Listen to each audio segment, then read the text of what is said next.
24 में आप सबका स्वागत। और आज के हमारे मुख्य अतिथि हमारे बीच आप पहुंचे हैं, जोरदार तालियों से स्वागत करें honourable lieutenant governor J&K Shri Manoj Sinha साहब का। जोरदार तालियां। शुक्रिया तेरा तेरे आने से रौनक तो बढ़ी, शुक्रिया तेरा तेरे आने से रौनक तो बढ़ी, वरना ये मनोज सिन्हा साहब का साहब उनका भी बहुत इस्तकबाल स्वागत। साहब के लेफ्ट हैंड साइड पर बैठे हैं हमारे आईजी पुलिस, जोरदार स्वागत उनका भी आज के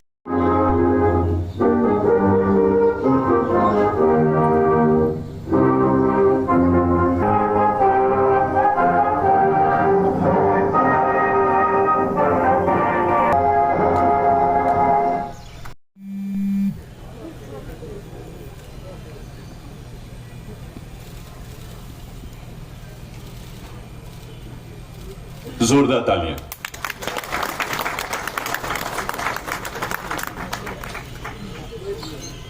खालिद साहब से गुजारिश स्टेज पर जाए प्लीज।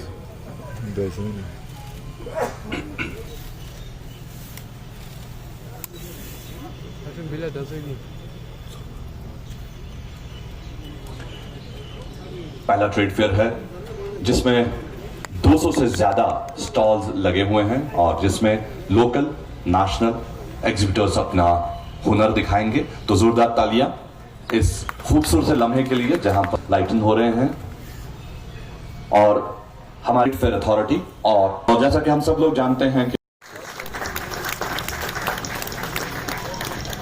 और इस खूबसूरत सी पेंटिंग के साथ साथ ये एक शॉल, एमडी जेके टीपीओ से गुजारिश करता हूं कि वो एक शॉल एग्जीबिशन स्टॉल्स के विजिट के दौरान लोगों से बातचीत करने का अवसर मिला और तब मुझे एहसास हुआ कि सही मायनों में आज से शुरू हो रहा जम्मू कश्मीर ट्रेड शो मुझे लगता है कि एक राष्ट्रीय आयोजन के रूप में आगे गिना जाएगा, ऐसा मुझे पूरा भरोसा है।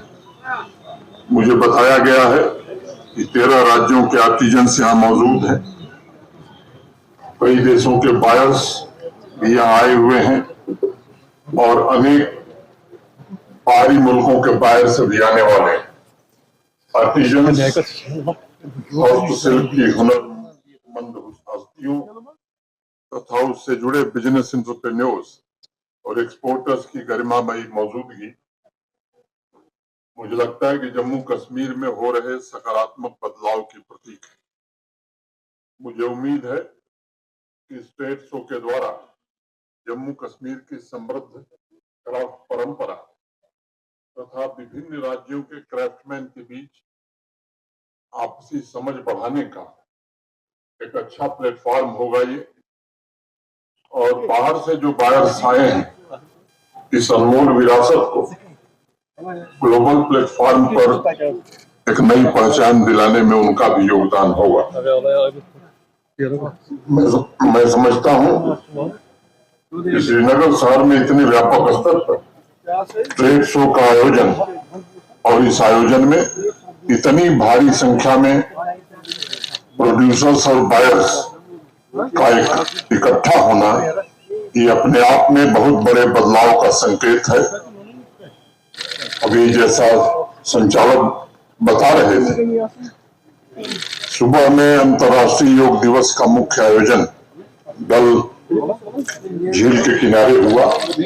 भारत के आदरणीय प्रधानमंत्री नरेंद्र मोदी जी के सानिध्य में वो कार्यक्रम संपन्न हुआ और पूरी दुनिया का इसी श्रीनगर से माननीय प्रधानमंत्री जी ने हेल्थ और वेलनेस के लिए योग अपनाने का आह्वान भी किया।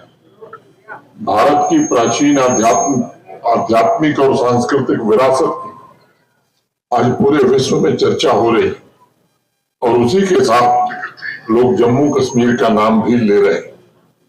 गत वर्ष मई महीने में G20 के आयोजन के बाद ये दूसरा अवसर है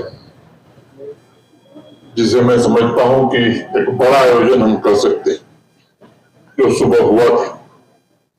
माननीय प्रधानमंत्री जी के नेतृत्व में ब्रांड जम्मू कश्मीर को पूरे विश्व के कोने कोने तक पहुंचाने में हम सबको सफलता मिल रही है।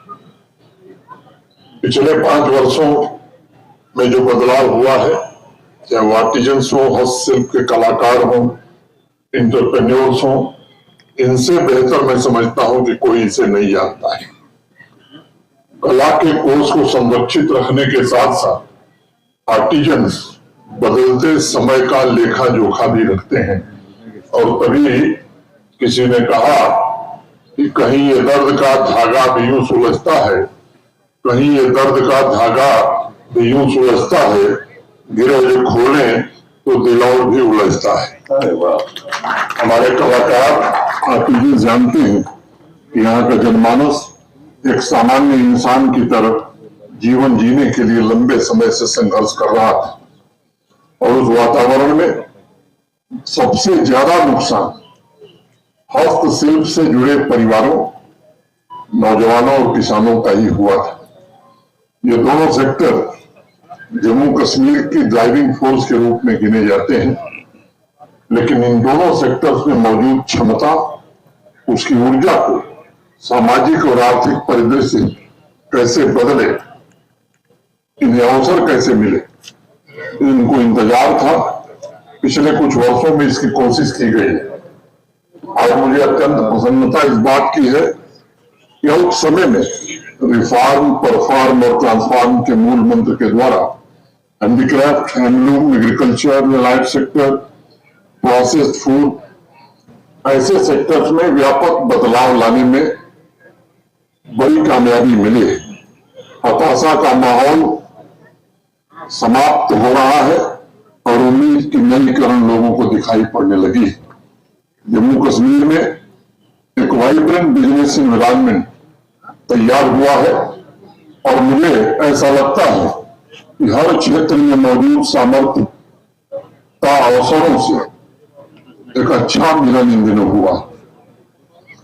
अर्थव्यवस्था की एक ऐसी मजबूत नींव तैयार हो रही जिससे हस्तशिल्पों की विविधता को ग्लोबल मार्केट उपलब्ध कराने में हमें कामयाबी धीरे धीरे मिल रही। जैसा कि स्टेट शो की सांस्कृतिक विशेषताओं से परिलक्षित हो रहा है कि हमने जम्मू कश्मीर के यूनिक सेक्टर्स पर विशेष बल दिया है ताकि यहाँ की इकोनॉमी को सुदृढ़ किया जा सके। जम्मू कश्मीर, जैसे मेरे पूर्व में अभी बताया गया, सफरन, अलमंड, चेरी, ये उत्पादन में पूरे देश में नंबर 1। 90% वालनट का उत्पादन यही होता है। 70% एप्पल का उत्पादन जम्मू कश्मीर में होता है। हैंडीक्राफ्ट, हैंडलूम, एग्रीकल्चर के ऐसे 17 प्रोडक्ट्स हैं जिन्हें जीआई टैग मिल चुका है। इस सेक्टर का और विस्तार होने वाला है।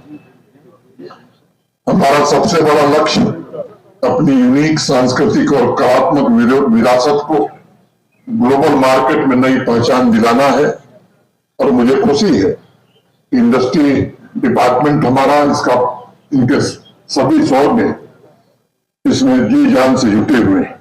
हमें सुनिश्चित करना होगा कि कला की यूनिकनेस आर्टिजन्स और फार्मर्स के जीवन में सकारात्मक बदलाव लाए और उनकी आमदनी में जबरदस्त वृद्धि हो। ये सच है कि जम्मू कश्मीर में आज जैसा बिजनेस माहौल पहले नहीं था। आदरणीय प्रधानमंत्री जी कल शाम को एक कार्यक्रम में इंपावरिंग यूथ ट्रांसफॉर्मिंग जेएंडके भाग लिए थे। वहां अनेक एंटरप्रेन्योर्स और इनोवेटर से भी वो मिले थे, और सेक्टर्स में जिस प्रकार का उत्साह और ऊर्जा का जन्म हुआ है, मैं मानता हूं कि एक ऐतिहासिक घटना है। मुझे लगता है कि अन्य सेक्टर्स में जो नई गति आई, इसके कारण रिकॉर्ड संख्या में टूरिस्ट आ रहे हैं, और उनके कारण वो handicraft, handloom, agriculture, horticulture produce के मार्केट में भी एक नई छलांग लगाई है। मैं यहाँ उपस्थित मित्रों को ये जरूर बताना चाहूंगा कि पिछले वर्ष जनवरी से मई महीने के बीच लगभग 80 लाख टूरिस्ट आए थे, और इस साल 86 लाख से ज्यादा लोग आ चुके हैं। उसी अवधि में मैं जून को छोड़ दे रहा हूं, अनेक ऐसे नीतिगत निर्णय भी लिए गए हैं जिससे यहाँ की विश्व प्रसिद्ध कला से यहाँ के नौजवान जुड़े। कारखानदारी स्कीम हो या कोऑपरेटिव सोसाइटीज का प्रमोशन हो, इनके कारण हमें सफलता मिल रही है। पिछले वर्ष जून में 32 नए क्राफ्ट नोटिफाई किए गए थे और आज कुल मिलाकर रजिस्टर्ड क्राफ्ट की संख्या हमारी 60 हो गई।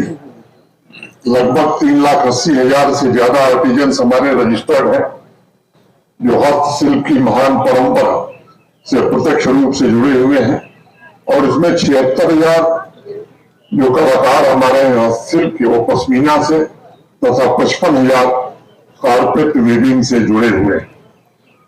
5 दिन तक चलने वाले स्टेज शो में जितने भी बायर्स आए हैं, मैं उनसे भी कहना चाहता हूं और उन्हें भरोसा देना चाहता हूं कि जम्मू कश्मीर के हर एक क्राफ्ट को बहुत संभाल कर और बहुत सहेज कर तैयार किया गया है। आपको इसे सिर्फ सामान्य हैंडीक्राफ्ट प्रोडक्ट मानने की जरूरत नहीं है, बल्कि भारत की हजारों वर्षों पुरानी कला की बेशकीमती विरासत का ये अमूल्य उपहार आपको यहाँ मिलने वाला है। ये आपको ध्यान रखना चाहिए। जम्मू कश्मीर में पिछले कुछ वर्षों में अपने हस्तशिल्प तथा फूड प्रोडक्ट्स में वैल्यू एडिशन के द्वारा नया कल्चर भी विकसित किया है और इसलिए मैं हमेशा ये बात दोहराता हूं कि बदलता जम्मू कश्मीर ये केवल स्लोगन नहीं है, ये हमारे सभी आर्टिजन्स, वीवर्स, किसान भाइयों की साधना और उनकी आकांक्षाओं का एक प्रतिबिंब है। Local for vocal, one district one product, district export hubs और इंडस्ट्रियलाइजेशन के प्रयासों ने जम्मू कश्मीर में एक नई सामाजिक और आर्थिक क्रांति को जन्म दिया है। गौरव महसूस कर रहा है देश का हैंडीक्राफ्ट तथा एग्रो बेस्ड इंडस्ट्री सेक्टर आज जम्मू कश्मीर से जुड़ना चाहता है। यहाँ उपस्थित अनेक राज्यों से आए हुए एंटरप्रेन्योर्स का भी मैं स्वागत करता हूं और उनका आह्वान करता हूं कि आइए जम्मू कश्मीर के बिजनेस लैंडस्केप को नई रफ्तार देने में आपकी सक्रिय भागीदारी में योगदान